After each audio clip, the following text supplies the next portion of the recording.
Բարև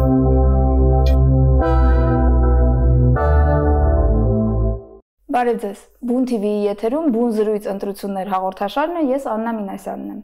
2026 թվականի խորհրդարանական ընտրությունների նշանակությունն ու կարևորությունը դժվար է գերագնահատել։ Թե ինչու է այդպես ստացվել եւ ինչ նարատիվներ են մեզ ուղեկցելու մոտակա ամիսներին, կքննարկենք քաղաքագետ Արեգ Քոչինյանի հետ։ Շնորհակալ եմ հնարավորության համար։ Պարոն Քոչինյան, ես մի դատողություն արեցի սկզբում եւ նախ կուզեմ ձեր կարծիքը իմանալ այն մասին, թե դա իմ ներքին համոզմունքն է, բայց կուզեմ դուք էլ կիսվեք ձեր կարծիքով, արդյոք այդ դատողությունը ճշմարտացի է, թե ոչ, արդյոք 2026 թվականի ընտրությունները հատուկ կարևորություն ունեն եւ ինչու է այդպես։ Ամբողջովին համաձայն եմ ձեր հետ, որ սրանք յուրահատուկ կարևոր, թեպետ ցանկացած ընտրություն իհարկե կարևոր, որտեղ ցանկացած ընտրությունից կախված է երկրի ապագան, բայց այս ընտրությունները այդպես է ստացվել պատմականորեն, որ ունեն որոշակի յուրահատկություններ, ընդ որում տարբեր շերտեր կա, հա, սկսենք ավելի այսպես անմեղ շերտերից, հեղափոխությունից հետո մենք դուրս չենք եկել դեռևս այդ արտահերթ խորհրդարանական ընտրությունների ցիկլերից, սա առաջին հերթական խորհրդարանական ընտրություններն են լինելու հեղափոխական փոփոխություններից հետո Հայաստանում եւ սա չափազանց կարեւոր քննություն է, փորձություն է Հայաստանի ժողովրդավարական ուղու տեսանկյունից։ Ես կարծում եմ, որ նոր ժողովրդավարական զարգացման նոր փուլի մասին մենք հնարավորություն կունենանք խոսելու այն ժամանակ, երբ որ այսպիսի հերթական ժողովրդավարական ընտրությունները անցնեն ու մի հատ օրինակ ընդդիմությունը հաղթի։ Այդ կդառնա ուրիշ Հայաստանի։ Որը որ Հայաստանում խորհրդարանական ընտրություններով ընդդիմությունը հաղթի եւ գա իշխանության, ընդ որում ժողովրդավարական ընդդիմություն այլի խոսքը նրանց մասին չի։ Այդ օրը Հայաստանը կդառնա բոլորովին ուրիշ երկիր, ես կարծում եմ։ Այս առաջին այսպես բնականոն զարգացման տրամաբանության մեջ։ Երկրորդը, այս պայմանությամբ մենք կանած ենք այսպես տարածաշրջանային լրջագույն փոփոխությունների, խաղաղության եւ պատերազմի հիմնահարցերին վերջնական պատասխաններ տալու եւ նաեւ մեզանում ուրեմն Հայաստանի ապագայի վերաբերյալ տարբեր տեսակետների բախումների կիզակետում այս երեք նշածս հարցերից որևէ մեկը դեռ պատասխանված չէ, իշխանությունը ձևավորել է իր համար որոշակի պատասխաններ այս հարցերին, ընդ որում եթե շատ ազնիվ լինենք, ձևավորել է այդ պատասխանները բոլորովին վերջերս, 7 տարվա մեջ այս բոլոր 3 հարցերով այս իշխանությունը երկարատև դեգերումների մեջ ա եղել եւ ի վերջո եկել է իր համար ինչ-որ կոնկրետ այսպես բանի է հասել, հանգրվանի է հասել եւ նույնակերպ ընդդիմությունը, արմատական ընդդիմությունը, խորհրդարանական ընդդիմությունը նույնպես իր համար այս 3 հարցերի համար որոշակի պատասխաններ ա ձևավորել, դրանց մի մասը բացահայտ կոմունիկացնում է հասարակության հետ, մի մասը այնքան էլ բացահայտ չի կոմունիկացնում հասարակության հետ, բայց այսպես իշմաններ տալիս է եւ այդ հարցերի պատասխանները բնականաբար պետք է որոշի Հայաստանի ժողովուրդը ու այդ հարցերի պատասխաններից է կախվածնելու ապագա սերունդների կյանքը այս տարածքում, այս պետության որպիսությունը, այս պետության հարատեգությունը ընդհանրապես։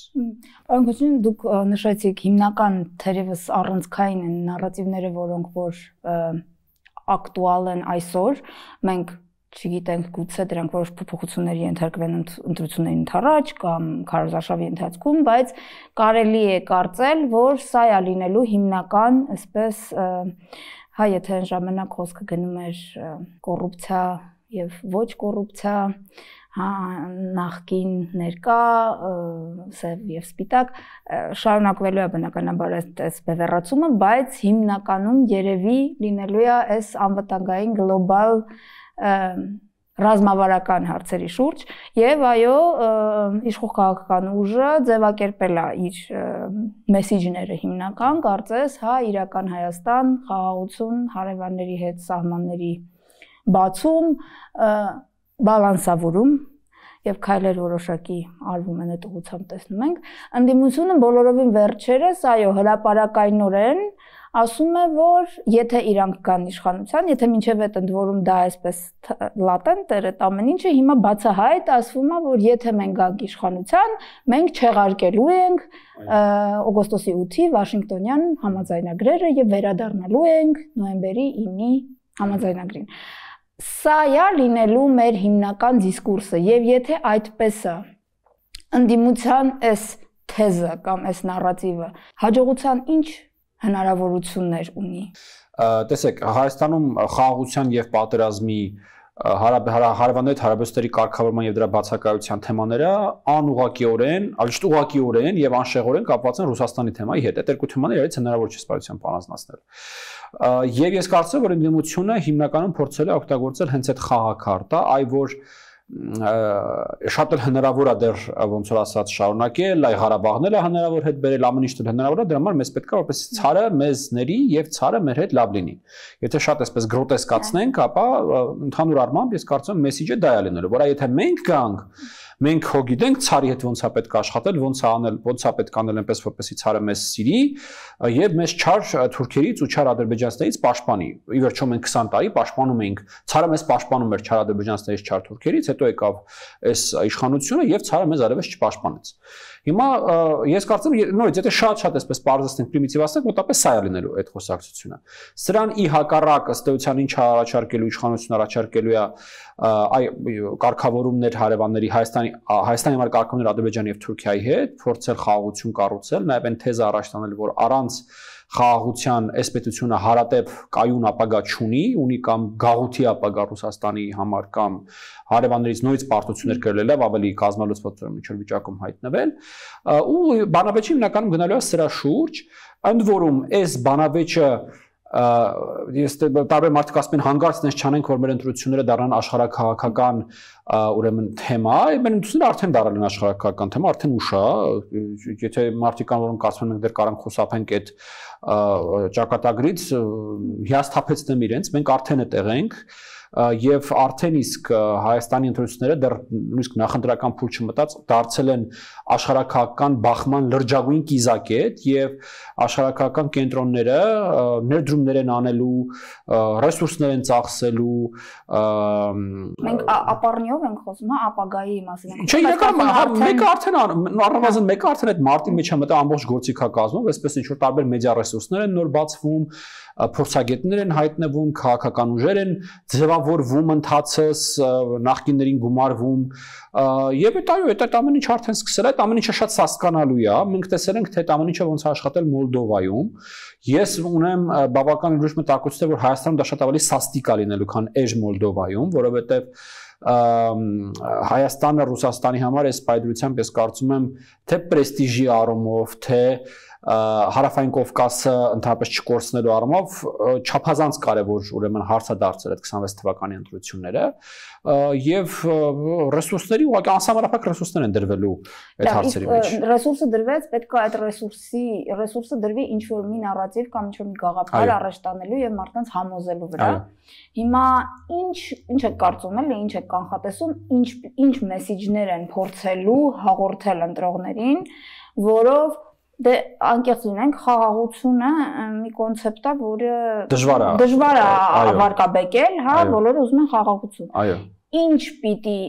ասվի, որ համոզվի ընտրողը, որ խաղաղությունը կամ այս ձևով խաղաղությունը, դա կամ խաղաղություն չէ, կամ վատ է, կամ պետք է պայքարել այդ խաղաղության դեմ։ Դե մենք իրական շատ բաներ արդեն իսկ տեսնում ենք։ Մեկը այնա, որ այս խաղաղություն չի եւ ընդհանրապես Ադրբեջանի հետ խաղաղություն հնարավոր չի, Թուրքիայի հետ էլ խաղաղություն հնարավոր չի, դրանք մարդակեր, արոնարբու ինչ որ կենթայիներ են, որոնք որ ուզում են մենակ մեր արոնը խմեն կշտանան, ուրիշ բան իրանց հետ հնարավոր չի եւ միայն ցարնա որ մեզ կարա պաշտպանի այդ արոնարբու այդ գազաններից այս նարատիվը շատ հստակ առաջ է տարվում, նաև այն նարատիվն առաջ տարվում, որ այ մեր բոլոր խնդիրները նայած են, որ մենք մեզ սխալ պահեցինք Ռուսաստանի հանդեպ, որ Հայաստանն էր, որ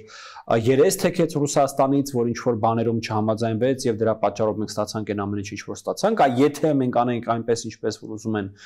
ռուսները, ապա այս ամեն ինչը չի լինի եւ այսինքն այդ մեկ։ Ընդ որում, քանի որ մեր հարաբերությունները Թուրքիայի եւ Ադրբեջանի հետ մարդկության պատմության մեջ ամենավատ, ամենադաժան անցյալը ունեցող շատ քիչ կա ցեղասպանությունը, մարդկության պատմության մեջ 3-4 դեպք կա երևի թե ցեղասպանության, մեկը մերն է եւ ուզում ասեմ նաեւ շատ պարարտ հող կա հիմա այդ ամեն ինչը ընկալելի դարձնելու համար հասարակությանը։ Հայ մարդուն շատ պետք չի համոզել, որ թուրքը վատն է կամ Թուրքիի հետ խաղաղությունը հնարավոր չի։ Մի հատ ընդհանրապես ասում ես իր սաղ բաները հիշում են, որում օբյեկտիվ լիքը բան կա, էլի, չեմ ասում։ Բան չէ, թուրքերը նստած մածուն են ուտում, մենք այդպես մտածում ենք, իրանք բան են, մարդակեր են։ Չէ, բայց այս փուլում դա շատ հստակ քաղաքական նպատակներով է օգտագործվում։ Այսինքն, եկեք ֆիքսենք էլի, որ ռուսները հաստատ միլիոններ չեն ծախսում մեր լավի համար, որ մենք չվստահենք Թուրքիային, դա ծախսում են իրենց քաղաքական նպատակների համար։ Եվ այս առումով այդ նարատիվները ինչպես ես արդեն ասացի, դրանցից երկուսը առնվազն շատ տեսանելի են։ Ես կարծում եմ երրորդն էլ է այլևս տեսանելի, դա փորձել, ընդ որում սա Ռուսաստանը արել է նաև Ռուսաստանում փորձել վարկաբեկել ցանկացած ժողովրդավարական ուրեմն նախաձեռնություն, զարգացում, ինստիտուտ, օրենքի գերակայություն, այդ ամեն ինչը փորձել դերկացնել, որ այդպես չկա։ Ընդ որում չկա ոչ միայն իրանց մոտ, չկա աշխարհում որևէ տեղ, որ դա անհնար է, ինչ եք խոսում, լավ դե մեծ մարդիկ եք, ոնց կարող օրենքի գերակայությունը, ձեզ թվում է Եվրոպայում կոռուպցիա չկա, գիտեք ընդ ինչ է կատարվում։ Այ մոտապես այս խոսույթները, որ ասում եմ, ընդ որում սա փայլուն օգտագործած է եւ աշխատացրած է Ռուսաստանում։ Ռուսաստանում մարդիկ 100% վստահ են, որ ժողովրդավարություն չի լինում, որ հնարավոր չի ընտրություններով իշխանություն փոխել, որ հնարավոր չի, որ դատարանը արդար որոշում կայացնի, որ հնարավոր չի, որ ոստիկանը լինի անկաշար, հասկանում եք, իրանք 100% վստահ են, որ դա անհնար է։ Հիմա ես կարծեմ, որ նաև շատ մեծ ռեսուրսներ են ծախսվելու են այդ նույն թեզերն ու նույն քարոզը տանելու մեր մոտ, իսկ մեր մոտ վերջին 20-25 տարիների ընթացքում, քանի որ Հայաստանում նույնպես եղել է մոտապես նույն բարքերն ու մոտապես նույն վիճակը, ինչ որ Ռուսաստանում, էդ էլ է շատ հեշտ քարոզելի դառնում մեզանում, որտեղ ինչ օրենքի գերակայություն դա անհնար է։ Լավ, իսկ մեր դիմադրողականությունը այդ առումով ոնց է գնահատում, այսինքն նույն պետական մարմինների Տեսեք, ինչ եմ ասում մերում, որովհետև հասարակության դիմադրողունակություն կա, ես կարծեմ, ու պետական դիմադրունակություն կա։ Հասարակության դիմադրունակությունը ինձ միշտ ապշեցնում է Հայաստանում։ Ասենք ես այն ամեն ինչ որ տեղի ունեցա Հայաստանում վերջին 5 տարիների ընթացքում, իսկ թվանք ուրիշ երկիր ելներ, արդեն տենց բաներ էին ստեղծվելու, տենց տեղական զույված խմբեր էին ստեղծվելու, իրար հետ կռվելու են, մասիվի պաշտպանական ջոկատները հարձակվելու են Ավանի պաշտպանական ջոկատների վրա։ Բայց ես բան եմ ասում, մի քիչ ուրիշ երկիր լիներ, օրինակ չգիտեմ, Հարավային Ամերիկայում տենց երկրներ կան, Աֆրիկայում տենց երկրներ կան, որտեղ այն ամեն ինչի միջով Հայաստանը անցել է, արդեն տենց բաներ էր սկսել, տենց թալան, իրար վրա հարձակվել է, գյուղեր վառել, բան ինչ ասես բան։ Այս առումով հայ ժողովրդի դիմադրունակությունը ինքը ֆանտաստիկ մի հատ մակարդակի վրա է։ Թե այդ մանիպուլյացիաներին չտրվելու, թե ուրեմն զարմանալու են սառը գլխություն շատ հաճախ ցուցաբերելու, երբ որ հարցը վերաբերվում է Հայաստանի ներսում ինչ-ինչ իրավիճակների զարգացմանը, հա, ասում այս առումով դա ինչ-որ երևի թե առանձին հետազոտության մի հատ թեմա է, թե հայ ժողովուրդը ինչքան դիմադրունակ է, թե դրսից բոլոր այդ փորձերին ինչ որ ապակայունացումների, թե նաև ներսից փորձերի այդ ապակայունացումների։ Բայց սրան զուգահեռ թե մենք խոսում ենք պետության դիմադրունակության մասին, սենց ասեմ, որ հələ որ ամեն ինչ այսքան լավ է, դա զարմանալի է, որովհետև այդ դիմադրունակությունը, որ ինքն ունի բազմաթիվ բաղադրիչներ, չգիտեմ, տեղեկատվական դաշտով սկսված պարեն, էներգետիկա, ես ամեն ինչը այսպես թե այնպես կապում է մեր դիմադրունակության ջրային ռեսուրսների որովհետև խայտարակ վիճակ է։ Այդ դիմադրունակությունը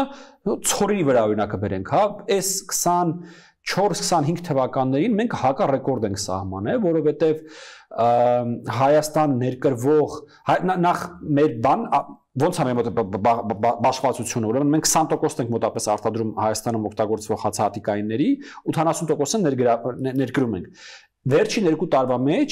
99.9% ներկրվողը եկել է Ռուսաստանից։ Ջրի վրա օրինակը բերենք, Հայաստանում խմելու ջրի 70%-ը պաշտոնապես կորուստ է։ Հիմա սա դիմադրունակ համակարգ է, սա դիմադրունակ համակարգ չի։ Այ դուք ասացիք, որ արտաքին ուժերը, տվյալ դեպքում Ռուսաստանը, փորձում է եւ փորձելու է ժողովրդավարությունը վարկաբեկել, հա։ Հիմա կարող ենք պատկերացնել մի իրավիճակ, որ օրինակ Նորվեգիայում ինչ որ մեկը փորձի կամ մտածի, որ լավ միտք է փորձել վարկաբեկել ժողովրդավարությունը։ Ուզում եմ հասկանալ, գուցե դա խնդիրն է, տվյալ դեպքում էլի պետական համակարգի, բայց այն իմաստով, որ ժողովրդավարությունը բավականաչափ ուժեղ չի Հայաստանում եւ խնդիրները այնքան շատ են, որ հեշտ է մարդկանց համոզել, որ այ դե տեսեք, դատարանները խնդիրներ ունեն, ոստիկանությունը խնդիր ունի, ամենտեղ կան խնդիրներ, հետեւաբար չկա ժողովրդավարություն, հետեւաբար ինչի մասին է խոսքը։ Այն որ Հայաստանում մեր մեծագույն խնդիրները դա ժողովրդավարական ինստիտուտների անկատարությունն է, դա միարժեք է, դրան զուգահեռ կա այսպիսի նաև կոնցեպտ պաշտպանունակ ժողովրդավարություն, որտեղ անգամ այն ուրեմն հասարակությունն, որտեղ ժողովրդավարությունը ավելի կատարյալ է, այսինքն համակարգերը աշխատում են, ինստիտուտները աշխատում են, անգամ այդ տեղերում կա ֆենոմեն, որ հակաժողովրդավարական ուժերը օգտագործելով ժողովրդավարական մեխանիզմները գալիս են իշխանության կամ հասնում են որոշակի հաջողության, ուսում են հարվածել ժողովրդավարությունը, դա դրա փաստեր մենք վերջերս տեսել ենք, էլի Հունգարիայում, Ռումինիայում եւ այլն եւ այլն։ Հիմա այս առումով Հայաստանը ես կարծում եմ իմ նշած երկրներից հլվի բանել ավելի վատ վիճակում է, որովհետեւ մենք տեսնում ենք սոցիալական ցանցերում ահռելի գովազդային արշավներ, այսպես որոնական համակարգերում ահռելի գովազդային արշավներ, ընդ որում այդ գովազդային արշավների նյութերը վերնագրերը մենակ որ կարդում ես, արդեն իսկ լրիվ բավական հասկանալու թե դա որտեղից է գալիս եւ ինչա ու դեպի ուրա գնում, հա։ Այս պայդրությամբ որևէ մեխանիզմ Հայաստանում ոնց է պետությունը սրան հակազդելու, հակադարձելու ես չեմ տեսնում, դες ասեմ ավելին, այդ բոլոր գործողությունները երկու տարբերակով են աշխատում, կամ հենց Հայաստանի տարածքում են աշխատում, այսինքն Հայաստանի տարածքում են ստեղծվում ընկերություններ են նախաձեռնությունները, որոնք այդ ամեն ինչը այդ կոնտենտը գեներացնում են։ Կամ էլ ընդհանրապես Հայաստանից դուրս է այդ ամեն ինչ արվում։ Օրինակ Ռումինիայում ընտրությունների ժամանակ սա հրապարակված փաստ է 10,000-ից ավելի TikTok-յան օգտահաշիվ ստեղծվել է Ռումինիայից դուրս, գործում է ռումիներեն լեզվով եւ աջակցում էր կոնկրետ մեկ տեխնացուի, որի հետ կապված այդ խնդիրները հետո պարզվեցին։ Այսինքն ուզում ասեմ մենք ոչ իրականում պատրաստ ենք մեր տարածքում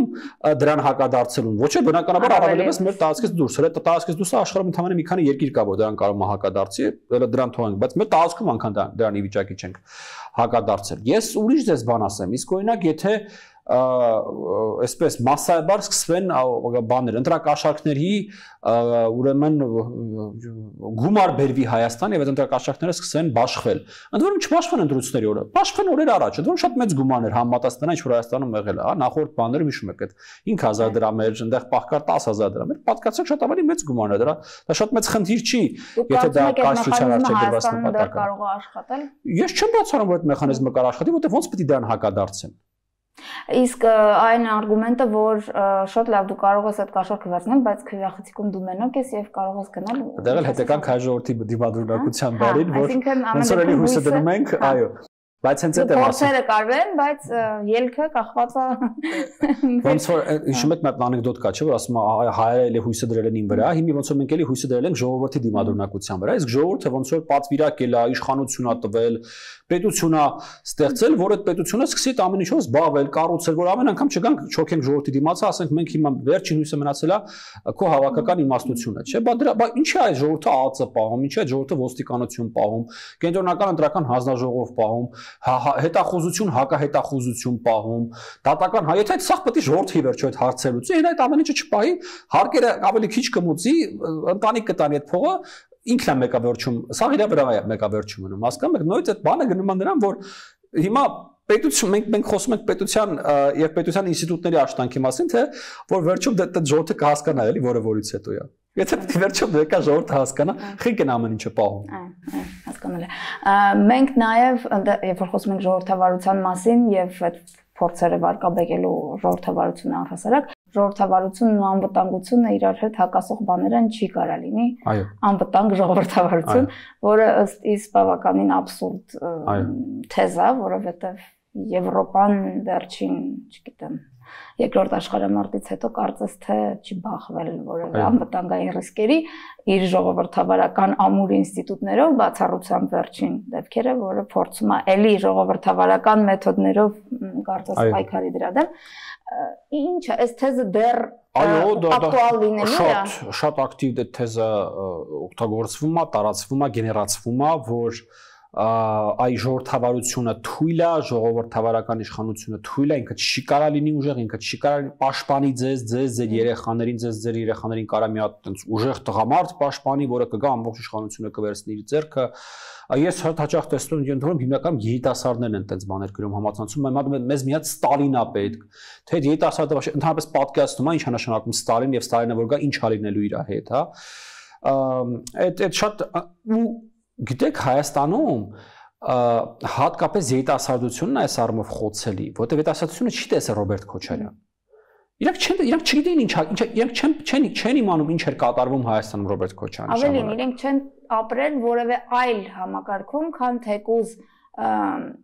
թղթի վրա գրված ժողովրդավարություն։ Այո։ Որովհետև ընդ որում եկեք նաև ֆիքսենք, որ Սերժ Սարգսյանի վերջին 4 ամյակն էլ էական ավելի թույլ ռեժիմ էր, քան Քոչարյաններ կամ Սերժի առաջին 4 տարիներ, էլի։ Իսկ մի հատ եկեք ֆիքսենք, որ 7 տարիա Հայաստանում հեղափոխություն ա եղել, այս 7 տարվա մեջ առնվազն 7 անգամ 18 տարեկան լրացած մարդիկ կան, ովքեր որ մտել են ընտրական գործընթացի մեջ, իրանք որևէ այլ բան չեն տեսել։ Դպրոցականն եղել չէ կամ նույնիսկ հիմիկա այն ժամանակվա դպրոցականներն են հիմա արդեն ընտրություններին մասնակցում։ Ուզում ասեմ, այդ խնդիրն է կա։ Բայց այստեղ մի բան էլ պետք է հավելենք, որ մի հատ շատ լուրջ եւ այսպես մեթոդաբանական հարց պետք է բարձրացնենք, էլի, որ ասում են թե ժողովրդավարությունները անվտանգություն չեն տալիս, այն մյուսներն են տալիս, հա։ Իսկ այդ բռնապետությունը ինքը ում անվտանգությունն է ապահովում։ Այ հիմա տեսեք, հիմա վերցնենք Հյուսիսային Կորեան եւ վերցնենք պայմանական Բելգիան։ Հիմա Հյուսիսային Կորեան, եթե այդ չափումներով վերցնենք, շատ ավելի անվտանգ երկիր է, բայց ում համար է ավելի անվտանգ։ Անվտանգը մի հոգու համար։ Ու կա մաքսիմում իր շրջապատի համար, դա էլ քանի դեռ ինքն է տենց ուզում։ Հասկանում եք, եթե դու ապրում ես մի երկրում, որտեղ վաղը կարան քո դուրը ծեծեն եւ օրինակ ինչ-որ մի հատ բառ ասելու համար կամ սկետ բառը չասելու համար, ուղղակի քո վրա դանոս են գրել, քեզ հավաքեն տանեն հետքդ կորցնեն, արդյոք դա անվտանգ երկիր է։ Դա անվտանգ է բռնապետի համար, դա անվտանգ չի քո համար որպես քաղաքացի։ Եվ ուրեմն եթե մենք խոսում ենք միջին վիճակագրական մարդու մասին, քաղաքացու մասին, ինքը բացի ժողովրդավարական համակարգից, որտեղ ինքը պաշտպանված է օրենքով, այլ համակարգ, որտեղ ինքը անվտանգ ապրում գոյություն չունի։ Ես էլ չեմ խոսում արտաքին սպառնալիքների մասին, ես խոսում եմ բացառապես ներքինի մասին։ Հիմա ինչ վերաբերում է արտաքինին, տեսեք, Հայաստանը 2018 թվականի հեղափոխությունից հետո 2 տարվա ընթացքում մինչև պատերազմը 20 թվականի ավելի շատ զենք զինամթերք էր գնել, քան դրանից առաջ 10 տարվա ընթացքում։ Հայաստանը լինելով այսպես զարգացող, կառուցվող ժողովրդավարություն, համենայն դեպս իր արտաքին քաղաքական վեկտորը Ռուսաստանի հանդեպ չփոխեց։ Մենք ռուսներիից Սիրիա գնացինք, ինչը նույնիսկ Սերժ Սարգսյանի ժամանակ չէր արվում։ Մենք ռուսների առաջարկությամբ կամ ընդդիմությամբ կառավարության անդամներ էինք նշանակում կամ չէինք նշանակում։ Դեպք եղավ Հայաստանում, որ արտաքին գործերի նախարար չնշանակվեց, որտեղ ռուսական կողմը դեմ էր, բայց դա մեզ չփրկեց։ Եվ ուրեմն այդտեղ խնդիրը ոչ թե ժողովրդավարական ինստիտուտներն են կամ ժողովրդավարական ինստիտուտների բացակայություններ, այլ սխալ քաղաքական ուղղությունն էր Հայաստանի համար։ Եթե մենք այսպես ավելի փորձենք վերացարկվել այսպես իրականությունից կամ ռեֆլեքսիայի ենթարկել, իսկ արդյոք հնարավոր էր Հայաստանի համար այլ վերջաբան, չգիտեմ, 1998 թվականից ի վեր, երբ որ ըստ էության Հայաստանում խաղաղության եւ պատերազմի կուսակցությունների միջև հաղթեց պատերազմի կուսակցությունը, բայց պատերազմի կուսակցությունը անգամ հաղթելով հանդերձ, երկիրը չսկսեց պատրաստել պատերազմի։ Այսինքն իրականում Հայաստանը ոչինչ չընտրեց ոչ խաղաղություն, ոչ ընտրեց չպատասխանել այդ հարցին։ Եվ դու հարցին արդեն պատասխանեցին մեր փոխարեն։ Իսկ այս բևեռներից անդին, այսինքն իշխանական կուսակցության եւ խորհրդարանական դիտողոսային ընդդիմության, այլընտրանքային նարատիվ ակնկալել կարելի է, որ կգեներացվի թե բոլոր արտախորհրդարանական ուժերը կամ նորաստեղծ ուժերը ցանկացած ուժ, որ պիտի ցանկություն ունենա մասնակցելու ընտրություններին, պիտի էլի այս երկու բևեռների միջև ընտրություն կատարի եւ արգումենտներ բերի այն կամ այս մյուս նարատիվի օգտին, թե հնարավոր է ինչ-որ փորձել լինելու են բնականաբար ինչ-որ այլ ընտրանք առաջարկելու, այս պայմանությամբ ես ճիշտ ասած քաղաքական թիմերից եւ ուժերից որևէ մեկի մոտ ինտելեկտուալ ներուժ չեմ տեսնում այլ ընտրանք առաջարկելու, ես դեռ չեմ խոսում այլ ռեսուրսների մասին, ես խոսում եմ զուտ ինտելեկտուալ ռեսուրսի մասին այլ ընտրանք առաջարկելու, բայց ես մի այսպիսի հետաքրքիր բան ասեմ, ես կարծում եմ, որ նույնիսկ այս ընտրությունները ստեղծել են որոշակի օպերատիվ տարածք այն խոսքս գնում են 60% մարդկանց մասին, ովքեր որ չեն վստահում ոչ մեկին։ Չեն վստահում ոչ մեկին, իմ կարծիքով դա ինչ է նշանակում, որ իրանք ժողովրդավարական բաների կրողն են, որ իրանք ուզում են, որ Հայաստանում շարունակվի ժողովրդավարական արժեքները, բայց իրանք չեն ուզում այսօրվա իշխանություններին, ու բնականաբար չեն ուզում առավել եւս այն մարդկանց, ովքեր որ կոչվում են այսօր դիտողոսակի ընդդիմություն։ Այս առումով ես կարծում եմ, որ հրաշալի իրականում պայմաններ են ստեղծված մի ընդդիմության համար, որը որ կասի մոտավորապես այն ինչ որ ասում է իշխանությունը, բայց կասի այ տարբերություններից մենք դա անելու ենք։ Այդ տարբերությունը իրանց մենք գալիս ենք գործ անենք, մենք իրանցից լավ ենք դա անելու, մենք իրանցից լավ ենք հասնելու խաղաղության, մենք իրանցից լավ ենք հասնելու ժողովրդավարական համակարգի կայացման եւ այլն, այսինքն խաղը մոտապես նույն դաշտում, նույն ընտրողի համար, ոչ թե փորձի հակադարձել ամեն ինչում իշխանությանը, հա։ Այլ ասում հա դա ինչ իրոք ճիշտ են ասում, բայց մարդիկ չեն կարող այս գործը անեն։ Հիմա ընկալել են ինչ պետք է արվի, բայց չեն կարող այս գործ անել։ Ինձ թվում է այդ ընդդիմությունը այսօր Հայաստանում ունենալու է եւ ունի ահռելի հնարավորություններ։ Բայց դրա համար իհարկե պետք է թիմ, դրա համար պետք է ռեսուրսներ, ժամանակն էլ շատ քիչ է, այնպես որ մի քիչ իհարկե այդ առումով քիչ հավանական է, որ նման ուրեմն նախաձեռնություն ստեղծվի եւ հաջողի, բայց բացառել պետք չի։ Եվ վերջում ես իմ բոլոր հյուրերին մեծ հարց տալիս, կարծում եմ բավականին մանավանդ այսօրվա մեր խոսակցության թեմայի շրջանակներում շատ ակտուալ է։ Նշեցիք 60% այդ մարդկանց, ովքեր որ չեն վստահում ոչ մեկին, նաև տվյալ ունենք, որ մեծ թվով մոտավորապես 30% մարդկանց չի պատրաստվում գնալ, չի ուզում գնալ քվեարկել, եթե ընտրությունները հիմա լինեին, հա։ Եվ այդ տոկոսը շատ ավելի բարձր է երիտասարդների շրջանում, ասում են չեմ գնալու, ինչ է հետաքրքրում։ Ինչ կասեք մարդկանց, ովքեր որ ընտրելու իրավունք ունեն, ինչի պետք է իրանք գնան ու քվեարկեն առհասարակ ընտրություններին եւ հատկապես 2026 թվականի ընտրություններին։ Որովհետեւ այս ընտրություններին իրանք դա ընկալում են թե չեն ընկալում, իրանց դա դուր է գալի թե դուր չի գալի, որոշվելու է իրանց ծերունների, իրանց երեխաների բոլորի ապագան, ընդ որում մարդիկ ովքեր ասում են, որ ես քաղաքականությամբ չեմ հետաքրքրում, քաղաքականությամբ չեմ զբաղվում եւ այլն, ես այդ մարդկանց շտապ եմ այսպես տխրեցնել, դրանից իրանց վրա այդ քաղաքականության ազդեցությունը ոչ միտեղ չի կորում։ Իրանք կարան չզբաղվեն քաղաքականությամբ, կարան չհետաքրքրվեն քաղաքականությամբ, բայց դրանից իրանց կյանքի վրա այդ քաղաքականության ազդեցությունը չի անհետանում։ Եւ եթե վաղ օրինակ համար լինի պատերազմ, իրանց սիրելիները, իրանց երեխաները գնան պատերազմ, զոհվեն, կամ վաղը լինի խաղաղություն, իրանց երեխաները, իրանց սիրելիները ապրեն բարեկեցիկ եւ երջանիկ, կամ վաղը լինի ուրեմն, չգիտեմ, իրավական իսկապես Ռուսաստանում է վրա ջղայնանա եւ պատերազմ հայտարարի մեզ եւ այդ սաղ կամ օրինական պետություն կառուցենք, իրանք ապրեն օրինական պետությունում, կամ չկառուցենք օրինական պետություն, իրանց երեխի գողանան տանեն, չգիտեմ, փրկագին ուզեն այդ երեխեքի համար։ Այս ամեն ինչը ի վերջո կախված է իրան գնում են ընտրություններին, թե չեն գնում։ Որովհետեւ այդ որոշումները այսպես թե այնպես կայացվելու են, հարցը մենակ այն է, իրանք մասնակցելու են այդ որոշումների կայացմանը, թե չէ։ Ու ես մի բան ասեմ, մարդկությունը հազարամյակներով պայքարել է այդ հնարավորության համար, որոշելու սեփական ճակատագիրը։ Այդ առումով երևի դա աշխարհի ամենատարօրինակ բանն է, որ մարդիկ ինքնակամ հրաժարվում են իրենց ճակատագիրը որոշելու հնարավորությունից։ Ես ասում եմ, հազարամյակներով են մարդիկ պայքարել թագավորությունների դեմ, բռնապետությունների դեմ, ցեղապետերի դեմ, օլիգարխների դեմ, արիստոկրատների դեմ, ում դեմ ասես, որպեսզի մարդը հնարավորությունն է որոշելու իր հետ, իր կյանքը ոնց է դասավորվելու, ոնց է կառուցվելու։ Այսօր ասում եմ, չեմ գնալու։ Մի գնա։ Շնորհակալ եմ շատ հետաքրքիր զրույցի համար, կարևոր շեշտադրումների համար։ Գնացեք ընտրելու եւ որոշեք ձեր ապագան ինքնուրույն։ Շնորհակալություն։